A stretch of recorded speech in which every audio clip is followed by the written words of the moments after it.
అపోస్తల కార్య గ్రంథ వివరణ మనం ప్రారంభించాము. అపోస్తల కార్యం అన్నది మొత్తం మనకు 28 అధ్యాయాల పుస్తకంగా మనకు కనబడుతుంది.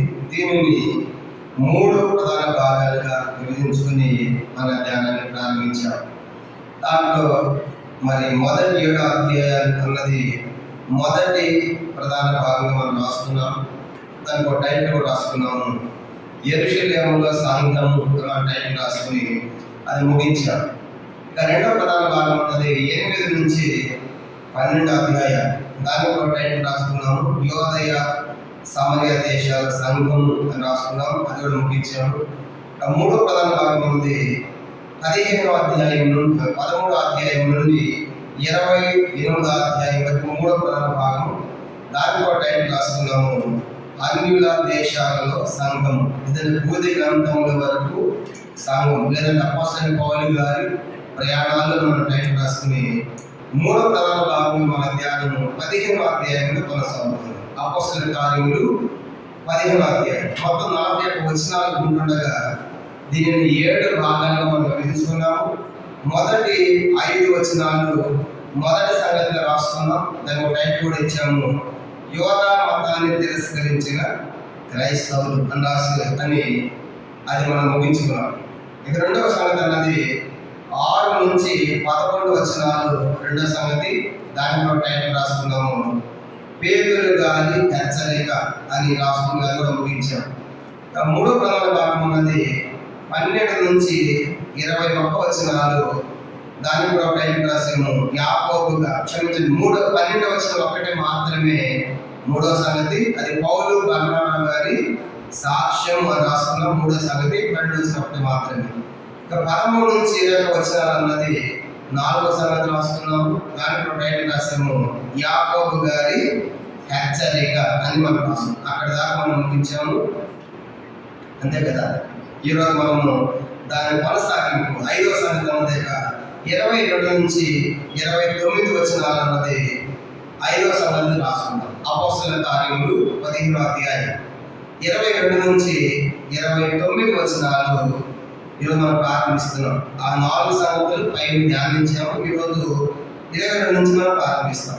22 నుంచి 29 దాకా మరి మన వచనాలు 5వ సంగతి, దాంట్లో మనం టైటిల్ రాస్తున్నాము, క్రైస్తవులైన అన్యజనులకు పత్రిక. క్రైస్తవులైన అన్యజనులకు పత్రిక అని రాసుకుందాము.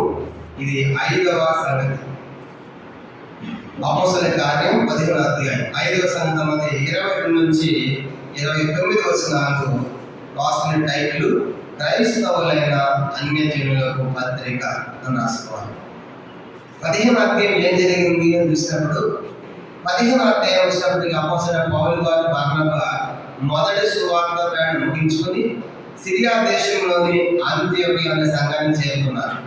పౌలు బర్నబాలు సిరియా దేశంలోని అంతియోకియ అనే సంఘంలో ఉండగా ఏం జరిగిందంటే, కొంతమంది యెరూషలేము నుండి వచ్చి, అనగా ఆది సంఘం ప్రారంభ సంఘం నుండి వచ్చి కొంతమంది సున్నతి ద్వారా రక్షణ, సున్నతి పొందితే రక్షణ అని చెప్పేసి ఒక తప్పుడు బోధ, తప్పుడు సిద్ధాంతాన్ని తీసుకొచ్చారు.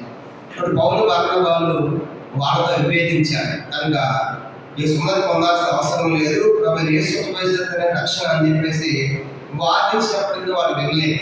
అయితే సరే వాళ్ళంటే పెద్దవాళ్ళు ఉన్నారు కదా యెరూషలేములో అని చెప్పేసి వాళ్ళంతా కలిసి పౌలు బర్నబా అంతియోకియ సంఘంలో కొంతమంది పెద్దలు, సహోదరులు, తర్వాత విభేదించిన వాళ్ళు అందరూ కలిసి వాళ్ళు ఆ సమస్య పరిష్కారం, ఆ పంచాయతీ కోసము సిరియా దేశంలో అంతియోకియ నెప్పించారు. వాళ్ళు యెరూషలేము వచ్చారు. ఆ యెరూషలేము వచ్చిన తర్వాత మొట్టమొదటి పేతురు గారు మాట్లాడి అనగా అన్యులు కూడా మనతో సమానమే, నేను కూడా కొత్తలో ఉన్నప్పుడు పరిశుద్ధాత్మ దేవుడు వాక్యం కూడా దిగాడు, కానీ అన్యులంతో సమన్యులంతో మనం కూడా అంతే, అందరూ సమానమే అని చెప్పి 11వ వచనంలో చెప్పాడు, ప్రభు యేసు కృప చేత రక్షణ కానీ సొంతాన్ని పొందాల్సిన అవసరము లేదు అని మరి పేతురు గారు చెప్పితే మనం చూస్తాం. అది 6 నుంచి 11 వచనాలు. పేతురు గారు చెప్పిన చెప్పడం అయిపోయిన తర్వాత అందరితో ఆ పంచాయతీ ముగిసింది. 12వ వచనం ఒక్కటే మాత్రమే, పౌలు బర్నబాలు మొదటి సువార్త ప్రయాణంలో దేవుడు ఎలా సహాయం చేశాడు, ఎన్ని సంఘాలు కట్టారు, మరి ఎలా జరిగిందనే సంగతులు వాళ్ళు వివరించారన్నమాట. 12వ వచనం వాళ్ళ సాక్ష్యాన్ని తెలియజేశారు. ఏ ప్రాంతాల్లో సువార్త ప్రకటించారని అద్భుతంగా దేవుడు ఎలా అద్భుతాలు సూచిక జరిగించి మరి సంఘాలు స్థాపించబడిన వివరించారు. 13 నుంచి 20 వచనాల తర్వాత పేతురు మరి యాకోబు గారు లేచి మాట్లాడటం ప్రారంభించాడు. ఎవరు యాకోబు అంటే యేసు వారికి తమ్ముడని చెప్పుకున్నాం. యాకోబు పత్రిక రాసింది కూడా ఈయనని చెప్పుకున్నాం. తర్వాత యెరూషలేము సంఘానికి ఈయన అధ్యక్షుడు కూడా చెప్పుకున్నాం. ఆ యాకోబు గారు ఏమన్నాడంటే పేతురు గారు చెప్పినంత కరెక్టే, ఆయన చెప్పిన సరిగ్గా సరిపడమని అని చెప్పేసి పేతురు గారు చెప్పిన సపోర్ట్గా మాట్లాడి ఆయన ఒక మాట చెప్పాడు. ఏమన్నాడంటే సరే ఇంకా యూదుల ఉద్దేశం ఏంటంటే యూదులు ఇప్పుడు సమస్య ప్రాబ్లం అంటే ఏంటంటే ఎవరైతే యూదులు కాకుండా యేసును నమ్మారో వాళ్ళందరూ యూదులు ఏమంటారంటే మీరు సున్నతి పొంది యోధా మతంలోకి వచ్చేప్పుడు క్రైస్తవులకి వెళ్ళాలి అన్నది యూదుల యొక్క సిద్ధాంతం. అంటే మీరు డైరెక్ట్ దేవుని యొక్క ఎట్లా వస్తారు, కానీ మీరు దేవుని యొక్క రావాలంటే అన్నిలు మరి సున్నతి పొంది యోధా మతంలోకి వచ్చి ఆ తర్వాత క్రైస్తవులు అవ్వాలి అన్నది యూదుల ఉద్దేశం. కానీ పేతురు గారు అవసరం లేదని చెప్పాడు. ధర్మశాస్త్రం ప్రకారం సున్నతి అవసరం లేదు, వాళ్ళ మీద బలమైన ధర్మశాస్త్రం పెట్టవద్దు, సున్నతి పొందాల్సిన అవసరం లేదు, ప్రభు యేసు చేత ఎవరికైనా రక్షణ అని చెప్పిన తర్వాత యాకోబు గారు ఏమన్నారంటే సరే అన్నిలో చాలా ప్రభువు నమ్ముతున్నారు కదా, మరి వాళ్ళు ఏం చేయాలి ఏం చేయకూడదు చెప్పడానికి ఒక 4 సంగతులు మాత్రం వాళ్ళు డిసైడ్ చేశారు. అన్నిలో చేసినప్పుడు నమ్మిన వారు ఈ 4 సంగతులు చేయకుండా ఉంటే చాలు, ఇక మిగతాది వాళ్ళ మీద ఏ భారం పెట్టవద్దు అన్నాడు. ఏంటి 4 సంగతులు? 20 వచనం 15వ అధ్యాయము అపోస్తలుల కార్యము 15వ అధ్యాయము 20 వచనం 19 కాబట్టి అన్ని జనుల్లో నుండి దేవుని మీద తిరుగుతున్న వారు మనం కష్టపెట్టగా విగ్రహ సంబంధమైన అభ్యంతరతను ఒకటి, రెండవది జాగ్రత్తము, మూడవది గొంతు పిసికి చంపిన దాన్ని తినకూడదు, నాలుగవది రక్తం వాటిని విసర్జించాలి. కాబట్టి ఎవరైతే అన్యుల్లో చేసుకోవని నమ్మారో ఈ 4 చేయకుండా ఉంటే చాలు, ఇక మిగతా అవి చేతి ఈ చేతిని వాళ్ళ మీద భారం పెట్టవద్దు అన్నాడు. కనుక అన్యుల్లో చేసుకోవడం నమ్మిన వాళ్ళు చేయకుండా 4 సంగతులు ఏమిటి? ఒకటి విగ్రహ సంబంధమైన అభ్యంతరం, అంటే విగ్రహాన్ని పూజించడం కానీ విగ్రహ సంబంధమైన ఆహారం తినడం కానీ చేయకూడదు. రెండవది జాగ్రత్తం, అంటే వ్యభిచారం పాపము చేయకూడదు. మూడవది గొంతు పిసికి చంపిన దాన్ని తినకూడదు. నాలుగవది రక్తము తినకూడదు. కానీ ఈ 4 తప్ప మిగతా ఏది చేసినా పర్వాలేదు అని చెప్పేసి మరి యాకోబు గారు మాట్లాడారన్నమాట. మనం కూడా అన్యుల నుంచి యేసుని నమ్మగానే అన్యుల నుంచి నమ్మాలనుకోండి వాళ్ళు రాగానే అది చేయకూడదు ఇది చేయకూడదు అని మనం చెప్తూ ఉంటాం. నేను ఆ మధ్య ఒక స్థలం బయట వెళ్తున్నాను. అక్కడ క్రిస్మస్ రోజు చాలా మంది వచ్చారంట. క్రిస్మస్ రోజు చాలా మంది వస్తారు కదా, కనుక అలా వచ్చి మందిరం అంతా ఫుల్ అయిపోయింది. ఎక్కడో నుంచి ఒక స్టేపర్ వచ్చి ఆ సంఘంలో వెనకాల అందరూ కూర్చున్న వాళ్ళు దండలు, బొట్లు, గాజులు, పూలు అన్నీ ఉన్నాయంట. వాళ్ళంతా ప్రభుని నమ్మల, కనుక ఏదో కొత్త వచ్చాయి పండుగ కనుక అవి చూసి వాకింగ్ చెప్పడం ఆపేసి పూలు పెట్టుకున్నాక గాజు చేసుకున్న దండలు వేసుకున్నా మీరు అందరూ నాటకానికి అన్నట్టు. అలాగే చూడండి ఆ సంఘంలో మళ్ళీ వాళ్ళు ఒకసారి మందానికి వస్తూ ఉంటారు. వాళ్ళు ఎంత బాధపడ్డారంటే ఆ సంఘస్థులు చెప్తున్నారన్నా అనవసరంగా ఆయన వచ్చారు, కొత్త వాళ్ళు వచ్చారు కదా, ముందు అసలు ప్రభువు నమ్మాలి, అదిగా సువార్త అంటే దండలు తీయమని, గాజులు తీయమని, బొట్లు తీయమని ఇదే చెప్పాల్సిన సువార్త. మొట్టమొదటి ప్రభు యొక్క ప్రేమ చెప్పాలి, సిలువ కార్యం చెప్పాలి, అదే చెప్పకుండా ఈ చెప్పేటప్పుడు హట్ అయిపోయి అన్ని వేసుకోమని నమ్మితే ఎందుకు తీసేయాలా, అలాగే మాకు అవసరం లేదని చెప్పేసి మళ్ళా మందానికి వస్తూ ఉంటుంది. అర్థమైందా? అక్కడ అన్నిలో చేసుకోమని నమ్మిన వారికి గాజులు తీయండి, బొట్లు తీయండి, దండలు తీయండి ఇలాంటి సువార్త చెప్పకూడదు. కనుక యేసు యొక్క రక్తం, యేసు యొక్క ప్రేమ, ఆయన సిలువ బలియాగం అని చెప్పాలి. అది ఎప్పుడు తీసేయాలి? వాళ్ళు తీసే సందర్భం వస్తుంది కనుక వాళ్ళ దేవుడితో మాట్లాడి తీసేస్తారు. కానీ ఇప్పుడు అవన్నీ తీసేసి ఇష్టానుసారం మనం పోతాం పరలోక రాజ్యం. కాబట్టి అది తీసేసినప్పుడు మాత్రాన పరలోక రాజ్యం మనం కూడా కాబట్టి మన బ్రతుకులు సరిగా ఉండాలి. అది చాలా ప్రాముఖ్యమైనది. కనుక వాళ్ళు దండలు పూలేసి దండలు పూలు గాజు చేసుకోమని నేను చెప్పడం వల్ల వాళ్ళంటే కొత్త పని చేశాడు, దండలు వేసుకున్న పర్వాలేదు కాదని మిమ్మల్ని అడ్డంకున్నారు. కానీ అది కొత్త కొత్త కాదు. వాళ్ళు చెప్పి డిసైడ్ అంటే అన్నిలో తెచ్చారు కాబట్టి ఈ 4 తప్ప మెయింటైన్ చేసినా పర్వాలేదని వాళ్ళు డిసైడ్ చేశారు. దీన్ని బట్టి మనం కూడా ఆలోచించాలి. అన్నిటి వాళ్ళని నమ్మారనుకోండి వాళ్ళు మనం ఫోన్ చేయకూడదు, అది చేయని చెప్పేసి. కానీ మొట్టమొదటి వాళ్ళని దేవుల్లో ప్రకటించాలి, అది చాలా ప్రాముఖ్యమైనది. అయితే ఇప్పుడు ఆ 4 రాశారంట. రాసిన తర్వాత ఏం జరిగింది 21వ వచనంలో, ఇప్పుడు ప్రాబ్లం వచ్చింది అంత్యోక సంఘంలో. మరి ఇట్లాంటి ప్రాబ్లమే వేరే సంఘంలో కూడా వస్తుంది. ఎందుకంటే ప్రతి సంఘంలో యూదులు ఉన్నారు, మోషే ధర్మశాస్త్రం పాటించేవాడు ఉన్నారు. వాళ్ళు ఏం చేస్తారంటే సేమ్ ఇదే ప్రాబ్లం తీసుకొచ్చినప్పుడు ఇలాంటి ప్రాబ్లం మన దగ్గర రాకుండా మనమే ఒక లెటర్ రాద్దాము అని చెప్పేసి యెరూషలేములో ఉన్నటువంటి అపోస్తలులు ఆలోచిస్తున్నారు. 21వ వచనం 15వ అధ్యాయం 21. అనగా సమాజ మందిరములలో ప్రతి శ్రాంతి దినమున మోషే లేఖనములు చదువుట వలన మునుపటి ధర్మల నుండి అతని నియమం ప్రకటించిన ప్రతి పట్టణంలోనూ ఉన్నారు. ఇప్పుడు సంఘంలోకి వచ్చిన యూదుల్లో సంఘంలో ఇప్పుడు 2 రకాల విశ్వాసం ఉన్నారు. ఒకటి యూదులైన విశ్వాసులు, రెండవది అన్యులైన విశ్వాసం. యూదులు ఏమంటారంటే మీరు అన్యులు కాబట్టి యోధ మతంలోకి వచ్చి క్రైస్తవులకు రండి వాళ్ళు పోరు చేస్తున్నారు, అది అవసరం లేదని చెప్పారు. ఇప్పుడు ప్రశ్న తరం ఏంటంటే ఇప్పుడు ఈ ప్రాబ్లం క్లియర్ చేశారు. ఇది సిరియా దేశంలో అంత్యోకలో వచ్చిన సమస్య వచ్చింది. దీన్ని యెరూషలేము సంఘస్థులు హెడ్ క్వార్టర్ కనుక ప్రారంభ సంఘం, ఆది సంఘం, తల్లి సంఘం అనొచ్చు. వాళ్ళు దీన్ని సమస్య క్లియర్ చేశారు కనుక సొంత అవసరం లేదని చెప్పి ప్రభు యేసు కోసం రక్షణ చెప్పేసి ఇలాంటి ప్రాబ్లం ఏ సంఘంలో వచ్చినా సరే మళ్ళీ మా దగ్గర రాకుండా మేము ఒక లెటర్ రాస్తాం. ఆ లెటర్లో ఈ 4 సంగతులు తప్ప మిగతా ఏమి చేసినా పర్వాలేదని చెప్పేసి ఏం చేశారంటే వాళ్ళు ఒక లెటర్ను తయారు చేస్తున్నారు. చూడండి, అది 22వ వచనం 22 నుంచి 29 దాకా ఆ లెటర్ అన్నమాట. అందుకే ఈ లెటర్ కంటే క్రైస్తవులైన అన్యజనులకు పత్రిక, వాళ్ళకి లెటర్ రాస్తున్నారు. చూడండి 15వ అధ్యాయము 22వ వచనం 15-22. అప్పుడు సహోదరులలో ముఖ్యులైన బర్సబా అని వారి పెరగల యోధాను శీలను తమలో ఏర్పరచుకుని పౌలుతోను బర్నబాతోను అంతియొకకు పంపుట యుక్తమని అపోస్తలులకు పెద్దలకు సంఘం అంతటికి తోచారు. మీరు రాసి వార్తను పంపినదేమనగా అపోస్తలులను పెద్దలైన సహోదరులను అంత్యోకయలో, సిరియాలో, కిలికియలో నివసించు అన్ని జనుల సహోదరులకు శుభము. కొందరు మా ఎదురుని వెళ్ళి తమ బోధ చేత మిమ్మల్ని కలవరపరిచి మీ మనసులను చెరుపుతున్నారని వింటివి. వారికి మేము అధికారం చూడలేదు కనుక మనుషులను ఏర్పరిచి మన ప్రభు యేసుక్రీస్తు పేరు వరకు తమను తాము అప్పగించుకున్న బర్నబా, పౌలు అని మన ప్రియులతో కూడా మీ ఇద్దరు పంపడం చెప్తామని మాకు అందరికీ ఏకాభిప్రాయం కలిగింది. కాగా యోదయ సేవలను పంపి ఉన్నాము.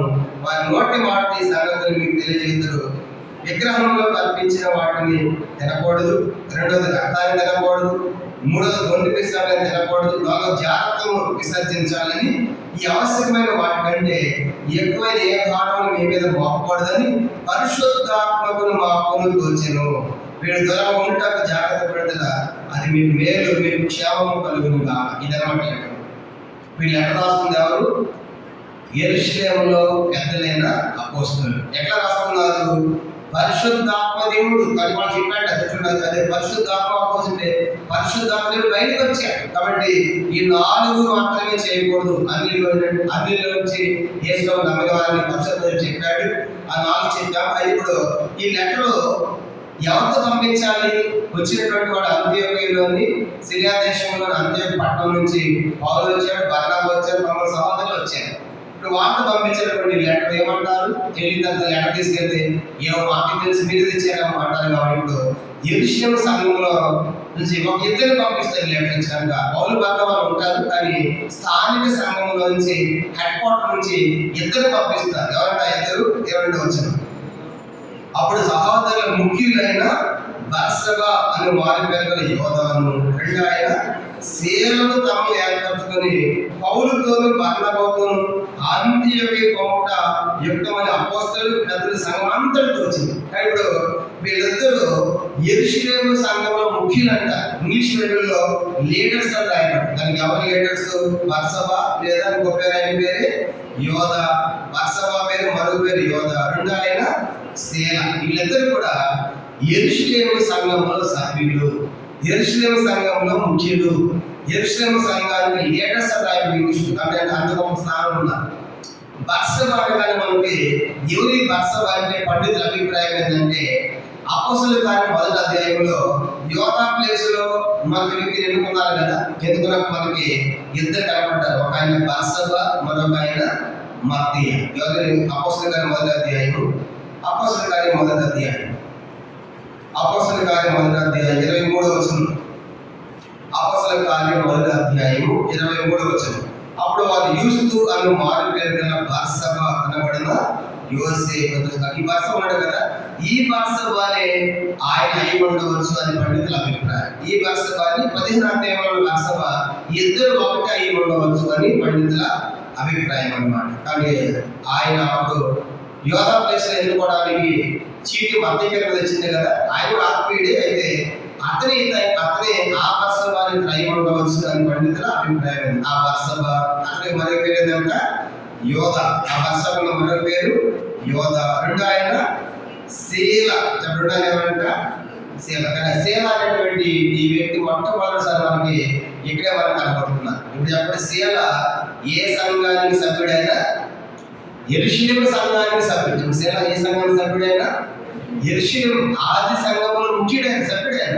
అందుకే 1 దశలోనికి 1వ అధ్యాయం 1వ వచనంలోను, 2వ దశలోనికి 1వ అధ్యాయం 1వ వచనంలో కూడా సెల్వాన్ అని ఉంటుంది. కనుక సెల్వాన్ అన్న శీల అన్న రెండు ఒకటి గుర్తుపెట్టుకోవాలి. 1వ దశలోనికి 1వ అధ్యాయం 1వ వచనంలోను, 2వ దశలోనికి 1వ అధ్యాయం 1వ వచనాల్లో సెల్వాన్ అని ఉంటుంది. ఆ సెల్వాన్ అన్న ఇక్కడ శీల అన్న రెండు కూడా ఒకటి అని మనం గుర్తుపెట్టుకోవాలి. ఇప్పుడు ఇద్దరు ఎందుకు పంపిస్తున్నారు? యెరూషలేము సంఘం నుండి ఒకటి బర్సబ లేదా యోధ అని మారు దానికి ఆయన రెండు ఆయన శీల. ఇప్పుడు ఈ లెటర్ రాసి ఇచ్చి వీళ్ళతో పాటు పౌలు బర్నబాలు కూడా వెళ్తారు అన్నమాట. ఆ లెటర్ తీసుకుని ఏం చేస్తారు వాళ్ళు? చూడండి, రాశారు అన్నమాట. కనుక 23వ వచనం, వీరు రాస్తున్నది ఏమనగా, అపోస్తలులు పెద్దలైన సహోదరులను అంత్యోక్యలోను సిరియాలోని కిలికియా నివసించు అన్ని జనుల సహోదరులకు శుభం. కొందరు మా ఇద్దరికి వెళ్ళి తమ బోధనలను కలపరిచారు. మీ మనసులో చెబుతున్నారని ఏమిటి?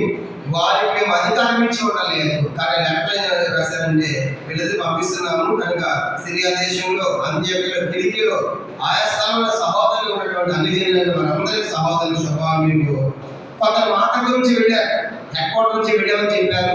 వచ్చి తక్కువ చేశారంటే దాని ద్వారా మీ మనసును కలవపరిచారు. తక్కువ చేసి తక్కువ చేత మేము పంపలేదు, మేము వాళ్ళకి అధికారము ఇవ్వలేదు, కాబట్టి వాళ్ళ మాట మీరు నమ్మకండి అని లెక్కలో రాసి 25వ వచనం, కనుక మనుషులను ఏర్పరిచి మన ప్రభువైన యేసుక్రీస్తు పేరు వరకు తమ్మును తాము అప్పగించుకున్న బర్నబా పౌలు మన ప్రియులతో కూడా మీ ఇద్దరికి పంపుతామని మాకు అందరికీ ఏకాభిప్రాయం కలిగింది. కానీ పౌలు బర్నబాలు ఉన్నారు, వాళ్ళు చాలా ఆప్తులు. వాళ్ళు ఎక్కడ వాళ్ళంటే యేసు ప్రభు పేరు కోసం తమ్ము తాము అప్పగించుకున్నారు.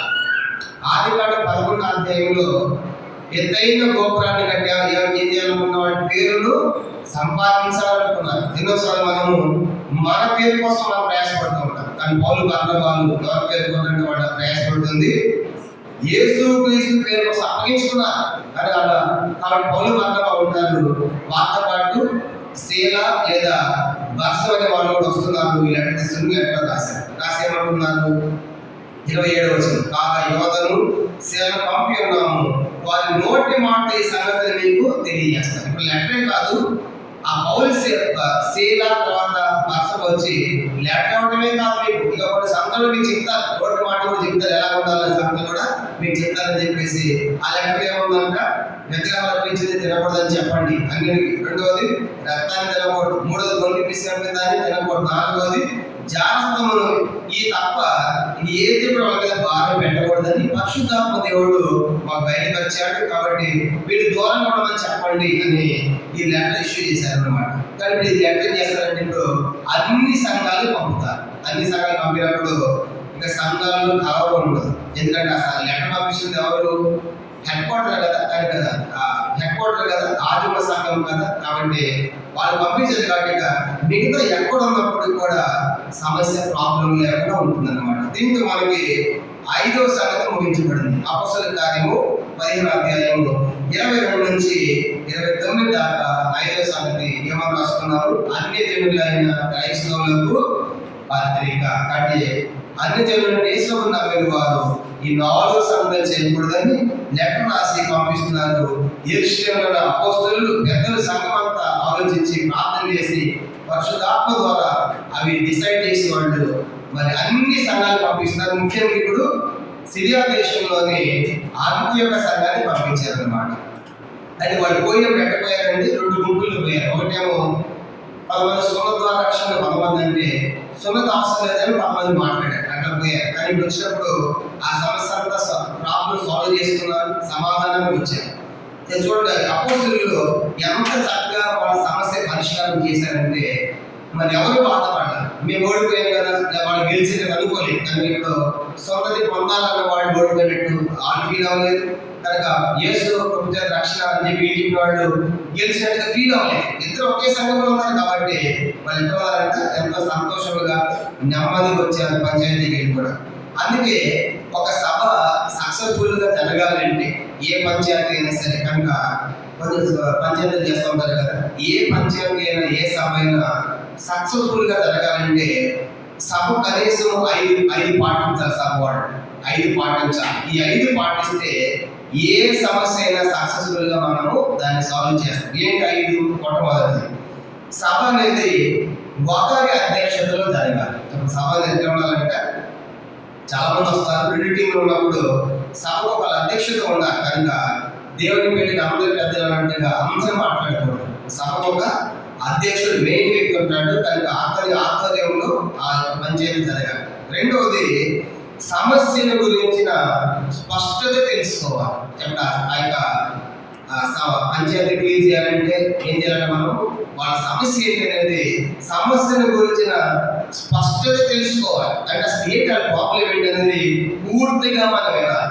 కొన్నిసార్లు మనం ఏం చేస్తాము, మాట్లాడుతుంటే ఫోన్ తెచ్చి చెప్పి పెట్టేసి కదా చెప్పాల్సిన అవసరం చెప్పారని చెప్పేసి కొన్నిసార్లు వాళ్ళు చెప్పేది వినం. కాబట్టి ఒక సభ సక్సెస్ఫుల్ గా జరగాలి అంటే రెండవదిగా సమస్యల గురించిన స్పష్టత మనము పూర్తిగా తెలుసుకోవాలి. అది రెండవది. మూడవది, సమస్యపై అవగాహన కలిగిన వారు మాట్లాడాలి. ఆ పంచాయతీలో కూడా అందరూ మాట్లాడారు. ఎవరంటే సమస్య మీద ఎవరికి అవగాహన ఉందో వాళ్ళకి అవకాశం ఇవ్వాలి. ఉదాహరణగా ఇప్పుడు మైక్ పెట్టాలనుకోండి, నాకు మైక్ పెట్టడం రావాలి, నేను ఏదైనా కూర్చాను ఏమవుతుంది, అప్పుడు ఎగిరిపోతాను. అంటే మైక్ ఎవరు పెట్టాలి, అది అవగాహన వాళ్ళు పెట్టాలి, అందరూ పెట్టకూడదు. అట్లా సమస్య మీద మాట్లాడేటప్పుడు కూడా ఎవరికి అవగాహన ఉందో అట్లాంటి వాళ్ళకి అవకాశం ఇవ్వాలి. అప్పుడు ఆ సభ ఆ పంచాయతీ సక్సెస్ఫుల్ అవుతుంది. మూడవది. నాలుగవది, ఉన్న వాళ్ళలో అనుభవ జ్ఞానులు ఇవ్వాలి. ఉన్న వాళ్ళ అనుభవ జ్ఞానులు అంటే పెద్ద అయిన ముసలైన తెల్లజుట్టు అర్థం కాదు. అనుభవ జ్ఞానులు అంటే వాక్యానుసారంగా నడిచేవాళ్ళు ఎవరు, ఆత్మీయ ఎవరు, వారికి వాళ్ళ అవకాశం. కనుక ఉన్నవారు అనుభవ జ్ఞానం అంటే వాక్య అవగాహన, వాక్య జ్ఞానం కలిగినటువంటి వారు ఆ సమస్య వాళ్ళు సాల్వ్ చేయగలుగుతారు. 4. ఐదవది, ఐక్యత దెబ్బ తినకుండా చూడాలి. అందరూ 2 వైపులు ఉంటాయి కానీ 2 టీంలు ఉన్నప్పుడు ఒక టీం ఎక్కువ ఒక టీం తప్పు చేసాం అనుకోండి, వాళ్ళు వెళ్ళిపోతే మళ్ళీ కలిసి ఉంటారు. సంఘంలో ఏం చేస్తారు, విడిపోతారు. కాబట్టి ఐక్యత దెబ్బ తినకుండా చూడాలన్నమాట. కాబట్టి 5 సూత్రాలు ఏ సభ అయితే పాటిస్తుందో అది విజయవంతంగా సక్సెస్ఫుల్ అవుతుంది. ఏంటి 5? మొట్టమొదటిది, సభ అనేది ఒకరి అధ్యక్షతన జరగాలి. రెండవదిగా, సమస్యను గురించిన స్పష్టత, అసలు ప్రాబ్లం ఏంటో పూర్తిగా స్పష్టంగా తెలుసుకోవాలి. మూడవదిగా, సమస్యపై అవగాహన మాత్రమే మాట్లాడాలి. నాలుగవది, అనుభవ జ్ఞానానికి ఇవ్వాలి. అంటే వాక్యానుసారంగా మన వ్యక్తులకు ఇవ్వాలి, వాళ్ళు నడిపించాలి. ఐదవది, ఐక్యత దెబ్బతినకుండా చూడాలి. అప్పుడు ఆ సభ సక్సెస్ఫుల్ అవుతుందని మనం గుర్తుపెట్టుకోవాలి. దీంతో 5 సంగతి అయిపోయింది. 6వ సంగతి అన్నది 30 నుంచి 35 వచ్చిన అపోస్తల కార్యములు. 6వ సంగతి అపోస్తల కార్యములు 15వ అధ్యాయం 30 నుంచి 35 వచనాలు 6వ సంగతిగా రాసుకున్నాము. దాంట్లో టైటిల్ రాద్దాము, అంతియోకులో సంఘం. ఇవాళ తిరిగి మన అంత్యోకు వచ్చేసారు అన్నమాట. యెరూషలేము అంతియోకులో సంఘం అని రాసుకోవాలి. అంతియోకులో సంఘం, అంతియోకులో సంఘం అని రాసుకోవాలి. 15వ అధ్యాయం 30 నుంచి 35 వచనాలు అంతియోకులో సంఘం అని రాసుకోవాలి. ప్రారంభిద్దాము. 30వ వచనం, అంతటి వారు సెలవు పుచ్చుకొని అంతియోకయకు వచ్చి శిష్యులను సమకూర్చి ఆ పత్రిక ఇచ్చేది. ఇప్పుడు ఎవరు వచ్చారు యెరూషలేము నుండి? యెరూషలేము ఎవరు వచ్చారు? పౌలు, బర్నబా, ఇంకా పోయిన సహోదరులు. ముఖ్యంగా యెరూషలేము ఎవరు వచ్చారు? స్థానికంగా బర్సబా లేదా యోధ, 2 ఆయన సీల, వీళ్ళందరూ వచ్చారు. ఎక్కడ వచ్చారు? యెరూషలేము నుండి అంత్యోకు వచ్చి శిష్యులు అంటే వాళ్ళందరూ సమకూర్చి ఆ పత్రిక ఇచ్చారంట. 31 వారు దానిని చదువుకొని అందువలన ఆదరణ పొంది సంతోషించారు. ఎప్పుడైతే లెటర్ తీసుకొచ్చారో ఆ పత్రిక తేగానే ఆదరణ పొందారంటే అమ్మయ్య మన సమస్య మన ప్రాబ్లంకి పరిష్కారం దొరికింది, మన సమస్య పరిష్కారం దొరికిందని చెప్పేసి ఆదరణ పొంది సంతోషించారంట. 32 మరియు యోదాయు సేనలు కూడా ప్రవక్తలై ఉండినందున పెక్కు మాటలతో సహోదరులను ఆదరించి స్థిరపరిచారు. తర్వాత వచ్చేటప్పుడు యోధా వచ్చారు కదా, యోధా సేన వాళ్ళు యెరూషలేము సంఘ సభ్యులు వాళ్ళిద్దరు కూడా వాళ్ళు ఏం చేశారంటే ఇంకా పెక్కు మాటలతో ఆదరించడం అంటే ఆ లెటర్ తీసుకురావడమే కాదు, ఇంకా చాలా విషయాలు చెప్పారు వాడు. కనుక మీరు ధర్మశాస్త్రం పాటించకూడదు, ఇట్లాగా సొంత అవసరం లేదనేటువంటి మాటలు లెటరే కాకుండా పెక్కు మాటలు అంటే చాలా మాటలు మాట్లాడే సంఘాన్ని వాళ్ళు ఆదరించారంట. తర్వాత వాళ్ళని స్థిరపరిచారు. కావాలని అక్కడ స్థిరపరిచారు. 33 వారు అక్కడ కొంతకాలం గడిపి సహోదరుల యొద్ద నుండి తమను పంపిన వారితో వెళ్ళటకు సమాధానంతో సెలవు పుచ్చుకుంది. ఇక్కడ వచ్చినటువంటి యోగాశీల వచ్చారు, ఎక్కువ మాటలు చాలా మాటలు మాట్లాడారు, వాళ్ళు ఆదరించారు, స్థిరపరిచారు. ఇంకా ప్రాబ్లం అంతా సాల్వ్ అయిపోయిన తర్వాత ఏం చేస్తారంటే అక్కడ కొంతకాలం నుండి అక్కడ నుంచి ఎవరైతే పంపించారో యెరూషలేము సంఘము అక్కడ వాళ్ళు రెడ్ అయిపోతున్నారు. ఎట్లా పోతున్నారంటే వాళ్ళు సహోదరుల నుండి సమాధానంతో పోతున్నారు. కానీ ఎట్లా పోయారంటే మనం కూడా ఎక్కడ పరిస్థితికి పోయినప్పుడు కూడా ఎట్లా రావాలి, అక్కడి నుంచి మనము సమాధానంతో రావాలి, కలవరం పెట్టి రాకూడదు. కనుక మేము హెబ్రోన్లో ఉన్నప్పుడు మెయిన్ ఆఫీస్ ఫోన్ వచ్చాయి. కనుక హెబ్రోన్లో ఒక అంకుల్ ఉండేవాడు, పెద్ద ఆయన ప్రోగ్రామ్కి వెళ్ళిపోయాడు. అంకులు ఏ సంఘానికి పోయినా సాయంకాలానికి ఫోన్ వచ్చాయి. కనుక ఏమంటే బ్రదర్ పలానా ఆయన పంపదు మాకు. అంటే ఏమైందంటే మాకు ఆ భోజనం కాడ పంచాయతీ, గిఫ్ట్ కాడ పంచాయతీ. కనుక గొడవ పెట్టేవాడంటే సాయంత్రం ఫోన్ వచ్చేది. ఆ ఫోన్ వస్తుంది అర్థమయ్యేది ఎవరి గురించి అని చెప్పేసి. అర్థమైందా? వచ్చి వెళ్ళేటువంటి వాడు మాకు గిఫ్ట్ సరిపోదు, కనుక మాకు ఆటో కావాలి, క్యాబ్ ఇవ్వాలని మాకు కొట్లాడి గడపడ చేసేవాడు. కాబట్టి మనం ఎక్కడైనా పంచాయతీ పోయినప్పుడు మనం సమాధానంతో రావాలి, వాళ్ళు ఇచ్చింది తీసుకోవాలి, వాళ్ళు పెట్టింది తినాలి. అలాగే మనము సమాధానంతో రావాలి, కానీ కావాలి పెట్టి రావాలి. అలాగే ఇప్పుడు వాళ్ళు కూడా అంత్యోదయం వచ్చిన తర్వాత వచ్చినటువంటి వాళ్ళు సమాధానంతో తిరిగి వెళ్తారట. 35 అయితే పౌలును బర్నబాయు అంత్యోదయం నిలిచి ఇంకా అనేకులతో కూడా ప్రభువాక్యం ప్రకటించుతూ ఉండేది. అందులో సమస్య పాపం అయిపోయింది, దానికి వాళ్ళు ఆదరణ పొందారు, సంతోషించారు, స్థిరపడ్డారు. వచ్చిన వాళ్ళు తిరిగి వెళ్ళిపోయారు. పౌలు బర్నబా అక్కడే సువార్త ప్రకటిస్తున్నారు. అయితే ఇక్కడ ఇంకో సంగతి గుర్తుపెట్టుకోవాలి, వచ్చిన వాళ్ళలో మరి సేల తిరిగి వెళ్ళడం, యెరూషలేము తిరిగి వెళ్ళడం ఇది ఆగిపోతారు. ఇక్కడ పౌలు కాబట్టి రెండవ సువార్త ప్రయాణికి వెళ్ళాలని, కానీ ఈయన మరి సేల ఆగిపోతాడు అన్నమాట. మరి సేల ఆగిపోయాడంటే యెరూషలేము చెప్పాలిగా, ఖచ్చితంగా చెప్పే ఉంటాడు యెరూషలేము వాళ్ళకి, నేను పౌలు గారితో పాటు పరిచర్యకి వెళ్తున్నాను కాబట్టి మీరు పంపించారు అంత్యోక్య, నేను అంత్యోక్యలో ఉంటున్నాను, పౌలు గారితో పాటు నేను పరిచర్యకి వెళుతున్నాను అనే సంగతి వాళ్ళకి ఇంటిమేషన్ చెప్పి ఈయన అక్కడే ఆగిపోయి ఉండి ఉండాలి. ఎవరు? సీల అన్నమాట. దీంతో మనకి 15వ అధ్యాయంలోని 6వ సంగతి ముగించబడింది. 30-35 వచనాల్లో అంత్యోక్యలో సంఘం అన్నది మనం ముగించుకున్నాం. ఇక 15వ అధ్యాయానికి 7వ సంగతి, ఆఖరి సంగతి 36-41 వచనాలు. అపొస్తలుల కార్యములు 15వ అధ్యాయం 36-41 వచనాలు 7వ సంగతి రాసుకుందాము. దాంట్లో టైటిల్ రాద్దాము, పౌలు గారి రెండవ సువార్త ప్రయాణ ప్రారంభం.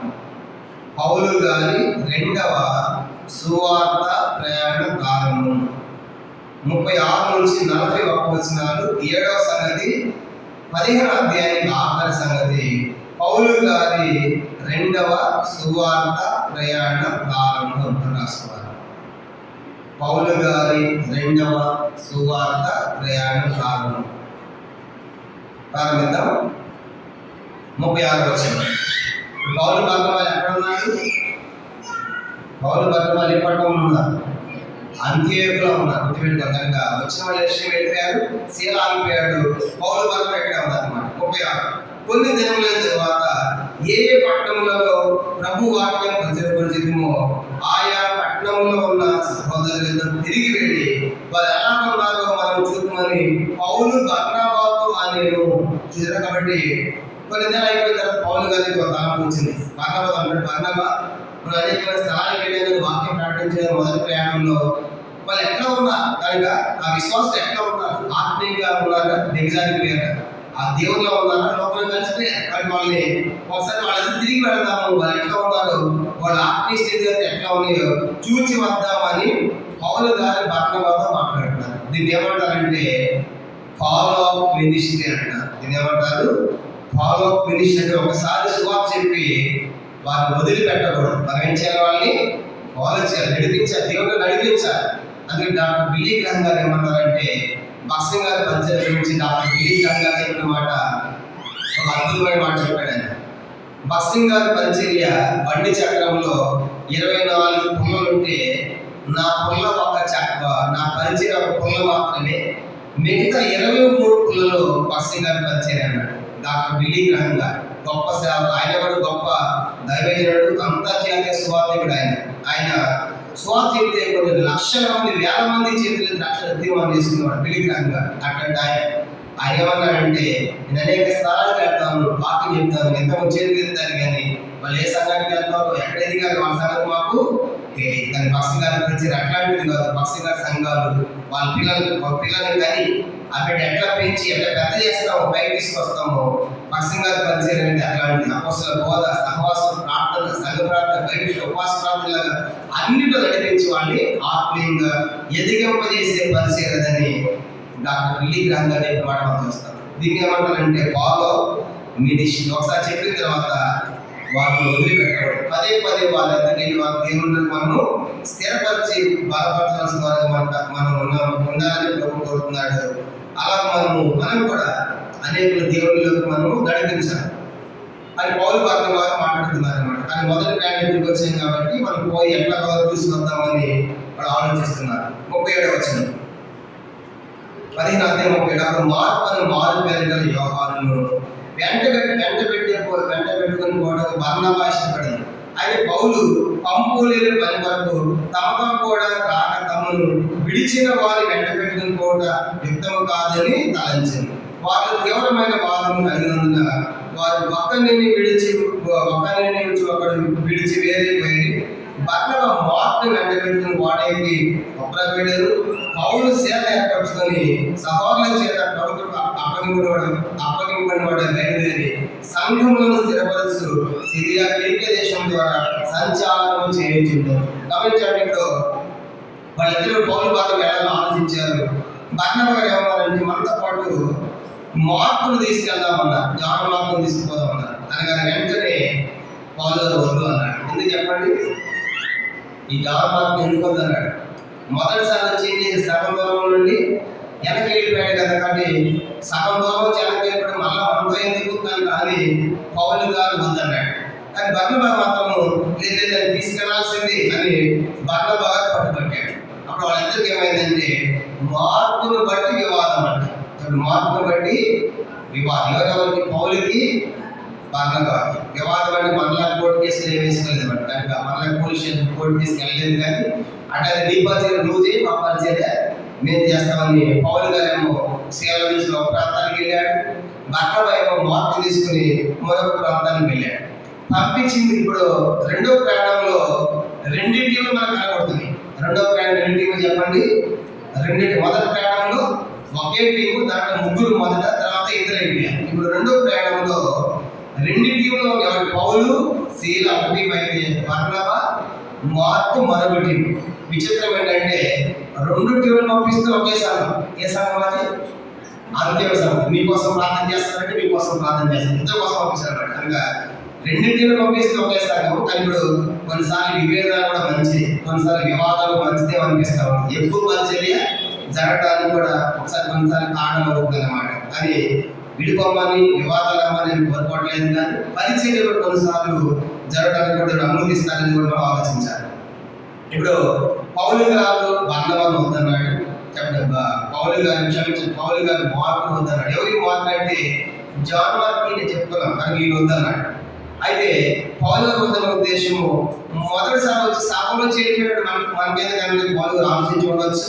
బర్నబా ఏమో లేదు, బర్నబా ఉన్న పేరు చెప్పండి. బర్నబా అందరినీ కూడా ఆదరించేవాడు, హెచ్చరించేవాడు. అందుకే అతని పేరు యేసేపు అయితే ఎవరి పేరు పెట్టారంటే బర్నబాకు అతను ఆదరణని 4:36 వచనంలో అపోస్తలుల 4:36 అందరిని ఆదరిస్తాడు కాబట్టి బర్నబాకు మరి యేసేపు అనే పేరు తీసి బర్నబాని పెట్టారు. అంటే బర్నబా ఉద్దేశం ఏంటంటే మనం ఆదరిద్దాం, మనం స్థిరపడతాం, మనం ప్రోత్సహిద్దాం అని చెప్పేసి తీసుకొని పోతామని బర్నబా గారు ఈయన మాట్లాడితే పౌలు గారు వద్దన్నాడు. ఇంకో అద్భుతమైన సంగతి ఏంటంటే బర్నబాకి మార్పు బంధువు అవుతాడు. బర్నబాకి మార్పు గారు బంధువు. చాలా మంది కొంతమంది అనుకుంటున్నారు బంధువు కాబట్టి మా అమ్మని తీసుకెళ్దాం అని అనుకుని ఉండవచ్చే మనం అభిప్రాయపడుతున్నారు. కానీ ఈయన బంధువుని తీసుకెళ్ళాల. ఎందుకంటే మరి బంధువుని తీసుకెళ్తే పౌలు గారిని యెరూషలేములో పరిచయం చేసింది ఎవరు? ఈ బర్నబానే కదా అపోస్తలులకి. అక్కడ పౌలు గారి బంధువు ఏంటి కనుక అంటే బర్నబా అర్థం ఏంటి? అందరూ కూడా బలపరచాలి కనుక ఆదరించాలి, ప్రోత్సహించాలన్నది తత్వం మనకి బర్నబాలో మనకు కనబడుతుంది. కొలస్సీ పత్రిక 4 చూడండి. ఈయన బంధువు అంట. బర్నబా గారికి మార్పు బంధువు అని కొలస్సీ పత్రిక 4 కొలస్సీ పత్రిక 4 10 వచ్చింది. కొలస్సీ 4 కొలస్సీ పత్రిక కొలస్సీలు రాసిన పత్రిక 4 10 వచ్చింది. నాతో కూడా చెల్లవను అరిస్తాకును బర్నబాకును సమీప జ్ఞాపి అయిన మార్పుని మీకు అందరూ చెబుతున్నారు. ఈ మార్పుని గురించి మీరు ఆజ్ఞ పొందిద్దరి ఇతను ఎంతకు వచ్చినట్లయితే చేర్చుకొనుడి. ఈ పత్రిక రాసిన పౌలు గారు కొలస్సీ సంఘం రాస్తాడు కదా. బర్నబాకు సమీప జ్ఞాతి బంధువు అవుతాడు. అయితే మార్పు వస్తే కొలస్సీ సంఘస్థులకు చేర్చుకోమన్నాడు వద్దన్నాడు పౌలు గారు. చేర్చుకోమని ఇంటేమో ప్రేమ వద్దన్నటువంటి పౌలు గారు సువార్తను వద్దన్నాడు. పత్రిక రాసిన మాత్రం ఈ యొక్క మార్పు చాలా డేంజర్, జాగ్రత్త, అక్కడ మార్పు చేర్చుకోవద్దని రాయలేదు ఆయన. అంటే ఎందుకంటే మార్పు కూడా మారే తర్వాత సరి చేసుకున్నాడు ఆయన. కాబట్టి ఈయన బంధువుని తీసుకెళ్ళలేదని చెప్పడానికి బర్నబా గురించి కనీసం ఒక 12 సంగతులు మనం రాసుకుని ముగిద్దాం. బర్నబా తీసుకెళ్ళని గల కారణాలు కనుక బర్నబా బంధువుని తీసుకెళ్ళలేదు అన్న ఆలోచించడానికి బర్నబా జీవితంలో నుంచి ఒక 12 సంగతులు మనం తొందర రాసుకుని ముగిద్దాం. మొదటిది బర్నబాలో ఉన్న పాజిటివ్స్, బలాలు అంటారు కదా, దాని పాజిటివ్స్. మొదటిది సేవ కొరకు తన ఆస్తిని అమ్మినవాడు. అపోస్తలుల 4:36-37 వచనాల్లో ఆ మాట చూస్తాం. బర్నబా సేవ కొరకు తన ఆస్తిని అమ్మినవాడు. కుప్పలో పుట్టిన లేవిడిలో ఏ స్థితిలో ఉండేను. ఇతను లేఖంశంలో పుట్టి మిగిలిన భూమి కనబడే నుండి తన ఆస్తిని అమ్మి అపోస్తలుల పాదముల మీద పెట్టిన చూస్తాం. కనుక సేవ కొరకు తన ఆస్తిని అమ్మినవాడు బర్నబా. మరి మనం కూడా సేవ జరగాలంటే డబ్బు కావాలి. కనుక సేవ జరగాలంటే డబ్బు, ధన అవసరం ఉంటుంది. ధనం లేకుండా సేవ జరగదు. కనుక అందుకే బర్నబా ఆలోచించాడు, నా ఇల్లు పోయిన పర్వాలేదు, నా భూమి పోయిన పర్వాలేదు, నా ఆస్తి పోయిన పర్వాలేదు, సేవ జరగాలని దేవుని సేవ కోసం తన ఆస్తిని అమ్మాడు. ఇప్పుడు దేవుని సేవ కోసం ఆస్తిని అమ్మినవాడు అమ్మాను అనుకోండి, అంత అమాయకులే కాదు. మీరు అన్ని తెచ్చారు అమాయకులే కాదు. అమ్మాయికి ఏమి నేను చెప్పాం. అవసరం అమ్మని చెప్పాలి, అమ్మని చెప్పలేదు. కానీ వాటిని ఆలోచించి కొత్తగా సంఘం ఏర్పడింది. ఇక్కడ భవిష్యత్ సంగతులు ఏంటి అని ఆలోచించి వాళ్ళు సేవలు తన ఆస్తులు అన్ని తెచ్చారంట. అందుకే పౌలు గారు ఒక మాట ఫిలిప్పీ పత్రిక 4 చూడండి. దేవుని సేవకు డబ్బు అనేది అవసరం ఉంటుంది. ఫిలిప్పీ పత్రిక 4 10 నుంచి రాసుకోవాలి, కానీ టైం లేదు కాబట్టి 14, 15 చదువుతున్నాను. ఫిలిప్పీ రాసిన పత్రిక 4 14 నుంచి. ఫిలిప్పీ పత్రిక 4 14 నుంచి. ఆయన నా శ్రమలో మీరు పాల్పంచుకున్నది మంచి పని. ఫిలిప్పీలారా, సువార్తని బోధన ప్రారంభించి మాస్త్యానులను వచ్చినప్పుడు ఇచ్చే విషయంలోను పుచ్చుకునే విషయంలోను మీరు తప్ప ఏ సంఘపు వారు నాతో పాలువారు కాలేదని మీకే తెలియదు. ఎలాగా తెస్సలోనికలో కూడా మాటికి మీరు నా అవసరం తీర్చే సహాయము చేసేది. పౌలు పిలిపిలారా మీరు నా శ్రమలో నా పరిచర్యలో మీరు పాల్గొందారయ్యా. ఎంత ఇచ్చారు మీరు? ఇచ్చే విషయం కానీ పుచ్చుకునే విషయం కానీ మీరు తప్ప ఎవరు నాకు సహాయం చేయలేదు అని పౌలు గారు పిలిపి సంఘాల నుంచి మాట్లాడుతూ ఇంకో మాట పెట్టాలి.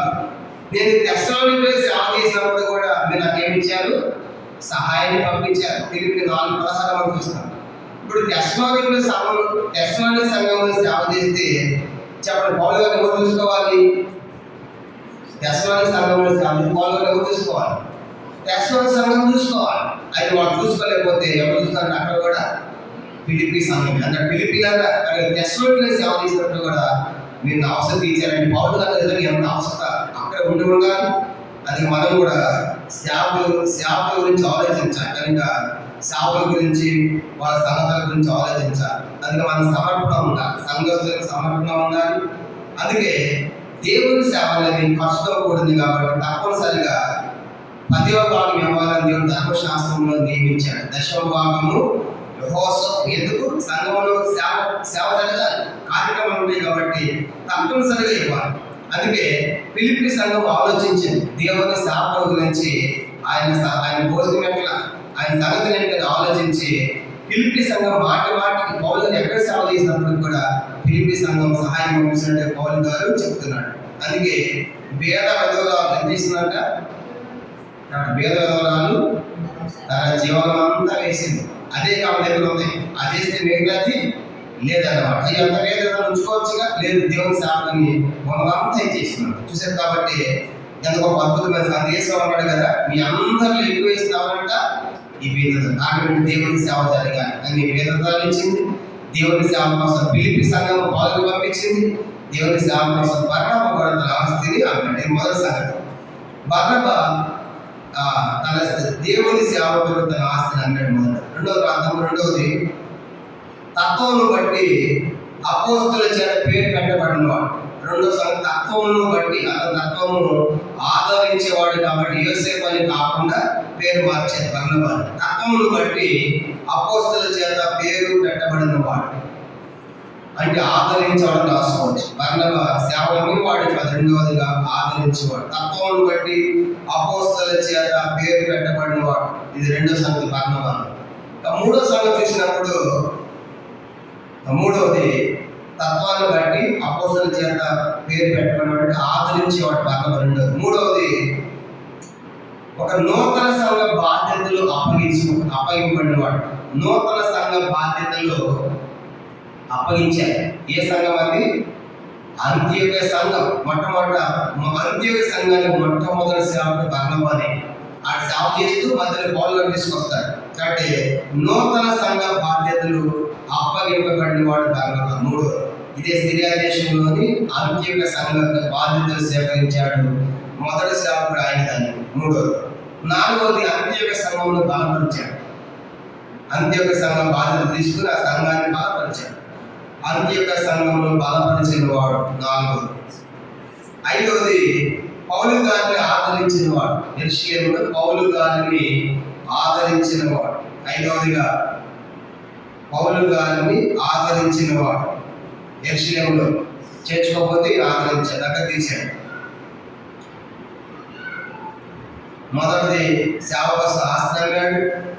రెండోది ఆదరించేవాడు, తత్వాన్ని బట్టి పేరు మార్చబడింది. మూడవదిగా నూతన సంఘ బాధ్యతలు అంత్యోక్య సంఘ బాధ్యత అప్పగించాడు. నాలుగవది అంత్యోక్య సంఘాన్ని బలపరిచాడు. ఐదవదిగా పౌలు గారిని ఆదరించాడు. ఆరవది పౌలు గారిని వెతకి కనుగొని అంత్యోక్య సంఘ అభివృద్ధిలో పాలుభాగస్తులుగా చేశాడు. ఆయన అప్పుడే సేవ చేయకుండా మధ్యలో పౌలు గారిని తీసుకొచ్చి ఆ పౌలుని వెతకి కనుగొని అంత్యోక్య సంఘ అభివృద్ధిలో పౌలు గారిని కూడా పాలుభాగస్తులుగా చేశాడు.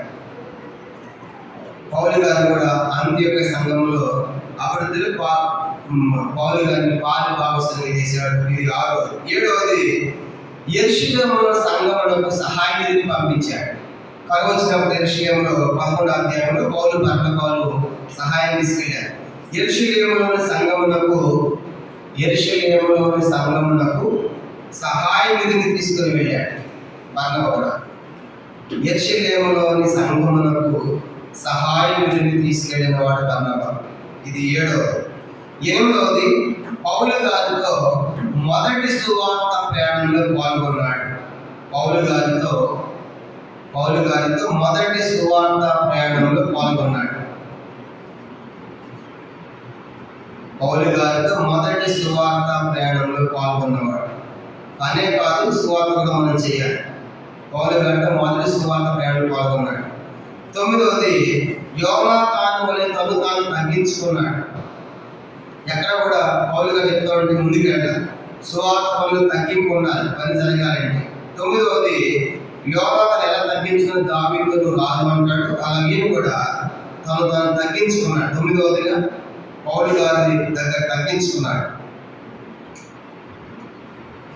పౌలు గారి దగ్గర తగ్గించుకున్నవాడుగా మనకు కనబడతాడు కారణం. ఎనిమిదవది మొదటి సువార్త పాల్గొన్నాడు. తొమ్మిదవది యోనాతాను తగ్గించుకున్నాడు. పదవది సిద్ధాంతపరమైన వివాదంలో చురుగ్గా పాల్గొన్నాడు. పౌలు గారికి ఆప్యతలు కాబట్టి సొంత రక్షణ మీరే కొన్ని విషయం అట్లా. కాబట్టి సిద్ధాంతపరమైన వివాదం వచ్చినప్పుడు సంఘం దెబ్బతినకుండా పాడైపోకుండా ఆ సిద్ధాంతపరమైన వివాదాలను మనం కూడా ఖండించాలి, పాల్గొనాలి. నాకెందుకు ఇలా పనిచేయదు అనుకోవాలి. కొన్నిసారి మందిలో మనం పాట ఇవ్వకపోతే వాక్యం దొరుకుతూ ఉంటాం కనుక ఆడే చూసుకుంటారంట. కానీ మూల పాఠాలు నిలబడాలి. సంఘం పాడైపోవడానికి తప్పుడు సిద్ధాంతం వచ్చినప్పుడు సంఘం అంతా నిలబడాలి. అందుకే వైపు పౌలు వాక్యం చెప్పినా నువ్వే పోవాలి అనకుండా ఆయన కూడా పోతున్నాడు. సిద్ధాంతపరమైన వివాదాలు వచ్చినప్పుడు చురుగ్గా పాల్గొన్నాడు. ఇది 10వది. 11వది మార్పును ఆదరించి ప్రోత్సహించాడు. మార్పును ఆదరించి దేవుని స్వార్థ పనులు ప్రోత్సహించాడు. మార్పును ఆదరించి ప్రోత్సహించాడు. 11. 12 మార్పును బలపరిచి మెరుగుపరిచి స్థిరపరిచాడు. మార్పును ఆదరించి బలపరిచి మెరుగుపరిచి స్థిరపరిచాడు. 11 ఆదరించి ప్రోత్సహించాడు. 12వది బలపరిచి మెరుగుపరిచి స్థిరపరిచాడు. 12. ఈ 12 సంగతులు కూడా మనకు పరమపదం కనుక. ఒకటి శాస్త్రంగా, రెండో తత్వాన్ని బట్టి అపోస్తుల పేరు పెట్టాలంటే ఆదరించడం అర్థమవుతుంది. మూడవది నూతన సంఘ బాధ్యతలు కనుక సిరియా అంత్యోక సంఘ బాధ్యతలు అర్పించాడు. 4వది సంఘాన్ని బలపరిచాడు. 5 పౌలులను ఆదరించాడు. 6 పౌలులను కనుగొని ఆ సంఘ అభివృద్ధిలో పాలుభాగస్వామిగా చేశాడు. 7వది యెరూషలేములో సంఘానికి సహాయనిధి కరోజను పంపించాడు. 8వది పౌలు గారితో మొదటి సువార్త ప్రయాణంలో పాల్గొన్నాడు. 9వది యోనాతాను తనను తగ్గించుకున్నాడు. 10వది సిద్ధాంతపరమైన వివాదం వచ్చినప్పుడు చురుగ్గా పాల్గొన్నాడు. 11 మార్పును ఆదరించి ప్రోత్సహించాడు. 12 మార్పును బలపరిచి మెరుగుపరిచి స్థిరపరిచాడు. ఇప్పుడు ప్రశ్న ఏంటంటే పౌలు గారు దేవాలయాలు భద్రపతి మార్పును తీసుకెళ్దామన్నాడు వద్దన్నాడు. పౌలు గారు మార్పును తీసుకెళ్దామన్నాడు వద్దన్నాడు. 2 తిమోతి పత్రిక 4 దేవాలయ ప్రతి రాసినప్పుడు ఏమన్నాడు మార్పు గురించి? 2 తిమోతి పత్రిక 4 11 వచనం. 2 తిమోతి పత్రిక 4 ముగించేద్దాం. 2 తిమోతి పత్రిక 4 11 వచనంలో మార్పు గారి గురించి పౌలు ఏం చెప్తాడు చూడండి. 2 తిమోతి 4:11 లూకా మాత్రమే నాయకుడు ఉన్నాడు, మార్పుని వెంట పెట్టుకొని రమ్ము, అతడు పరిచారక నిమిత్తం నాకు ప్రయోజనకరమైన వాడు. తిమోతి నా దగ్గర లోపల ఒక్కడే ఉన్నాడు, నువ్వు వస్తావు, తప్పనిసరిగా మార్పు తీసుకున్నా. ఎందుకంటే ఆ మార్పు నాకు పరిచయం చేస్తాడు. పరిచారం చేసేవాడిని పౌలు గారు పట్టుకుంటున్నాడు, పౌలు గారు భోజనం పెట్టడం మాకు తెలియదు, కానీ పౌలు గారు బాగా చూసుకున్నాడు. అంటే ఒకప్పుడు వద్దన్న మార్పుని పౌలు గారు ఏమంటున్నాడు, ఆయన తన దగ్గరికి తీసుకున్నామని కోరుతుంటే మార్పు గారు చాలా చదివేసుకున్నాడు, గొప్ప సేవ చేశాడు. ఎందుకంటే మార్పు సువార్త రాశాడు. అందుకే ఈ మార్పు గురించి పేతురు ఏమో రాశాడు, మొదటి పేతురు పత్రిక 5 ఈ మార్పు గారు పేతురు గారి దగ్గర కొంతకాలం ఉంటాడు. మొదటి పేతురు పత్రిక 5 13 వచనం. మొదటి పేతురు పత్రిక 5 13 వచనం. మొదటి పేతురు 5:13 బబులోనులో నీ వలె ఏర్పరచబడిన ఆమె నా కుమారుడైన మార్పును మీకు వందనములు పేతురు అంటాడు, నా కుమారుడైన మార్కు అంటే మార్కు గారు పేతురు గారి దగ్గర ఉన్నాడు, మార్కు గారు పౌలు గారి దగ్గర పనిచేసాడు, పరిచయం చేశాడు, మార్కు గారు బర్నబాతో కూడా ఉన్నాడు. ఇంతమంది వ్యక్తులతో గొప్ప పరిచర్య జరిగించిన వాడు ఈ మార్కు. ఈయనే మార్కు సువార్త కూడా రాశాడని మనం గుర్తుపెట్టుకోవాలి. కాబట్టి మార్కులో ఉన్న గొప్ప సంగతులు పేతురు గారితో ఉన్నాడు, బర్నబాతో ఉన్నాడు, పౌలుతో కూడా ఎంతో గొప్ప అనుభవం ఉన్న వ్యక్తిగా మార్కు మనకి కనబడతాడు. కానీ దీంట్లో మనకి బర్నబా గురించిన పూర్తి వివరణ మనం చూస్తున్నాం. బర్నబా ఉన్న 12 సంగతుల్లో మొత్తం మనం కుదిసి 5 గుర్తుపెట్టుకోవాలి. కాబట్టి బర్నబా అనగానే ఆదరించేవాడు, బర్నబా అనగానే ప్రోత్సహించేవాడు, బర్నబా అనగానే హెచ్చరించేవాడు, బర్నబా అనగానే బలపరిచేవాడు, బర్నబా అనగానే స్థిరపరిచినట్టుగా మనకు కనబడుతుంది. దీంతో మనకి అపోస్తల కార్యములోని 15వ అధ్యాయము మనం ముగించబడింది. కనుక ప్రవచనమైన మనం ముందు దినాలు 16వ అధ్యాయం ప్రారంభిస్తాం. దీంతో మనకి అపోస్తల కార్యములోని 15వ అధ్యాయం ముగించబడింది. దాంట్లో 15వ అధ్యాయం ముగింపు 2వ సువార్త ప్రయాణ ప్రారంభం మనం గుర్తుపెట్టుకోవాలి. మోకరించండి, ప్రార్థన చేస్తాం.